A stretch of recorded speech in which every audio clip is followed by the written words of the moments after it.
안녕하세요, 팩터입니다. 바이러스 감염은 정말 무서운 일이죠. 그런데 이런 공포를 이용해서 사람들을 속이는 경우도 많다고 하는데요. 이번에는 바이러스에 관련하여 사람들을 속이는 데 자주 이용되는 3가지 말에 대해 알아보겠습니다. 첫 번째는 치료제가 없다는 말입니다. 이 말을 듣는 순간 치료할 수 없는 아주 무서운 병이라는 생각이 들지만 이것은 대부분의 경우 실제 이상으로 겁을 주는 말로 변질되어 있습니다. 예를 들어 환절기마다 흔히 걸리는 감기도 치료제가 없는 병입니다. 하지만 약국에서는 감기약을 팔고 있죠. 이것은 감기의 원인인 바이러스를 직접 없애는 약이 없고 감기로 인해 생기는 기침이나 콧물 등을 줄이는 약만 존재하기 때문입니다. 결국 감기는 치료제가 없는 병이라고 말해도 틀린 말은 아니지만 반대로 감기는 치료제를 약국에서 쉽게 살 수 있는 병이라고 해도 역시 맞는 말이죠. 감기 바이러스가 워낙 변종이 많아서 진짜 치료제를 만들어봤자 금방 못 쓰게 되고 감기를 굳이 치료하지 않아도 자연적으로 회복되는 경우가 많기에 만들지 않는 것 뿐입니다. 물론 정말로 치료제가 없는 불치병도 존재하긴 하지만 가벼운 병을 더 무서운 병처럼 속이고 있는 것은 아닌지 잘 판단해야 할 것입니다. 두 번째는 백신을 개발했다는 말입니다. 백신이 치료제가 아니라 예방약이기 때문인데요. 게다가 예방하는 방식이 일부러 그 병에 미리 감염시키는 것이나 다름없기 때문에 오히려 치료제와는 정반대라고 할 수 있습니다.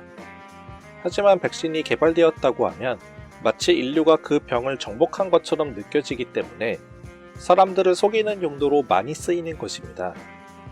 그래서 만약 이미 유행하고 있을 때 그 백신이 개발되었다는 소식이 들린다면 그것은 매우 의심해봐야 할 것입니다. 이미 유행하는 병의 백신을 새로 개발했다면 현재 유행이 지나고 나서 한참 후에나 사용하게 됩니다. 따라서 백신이 개발되었으니 마치 당장 그 병이 전부 해결될 듯이 말한다면 뭔가 속이려는 의도가 있다고 봐도 되겠죠. 세 번째는 치료제를 개발했다는 말입니다.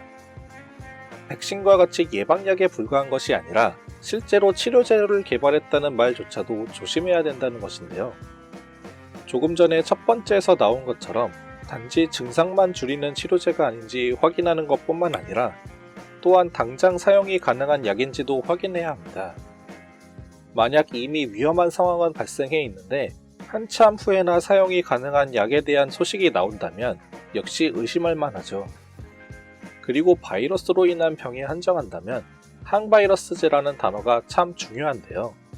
이 단어가 있다면 어느 정도 믿을 수 있지만 추가로 정말 효과가 충분히 있었다는 말인지도 확인해야 합니다.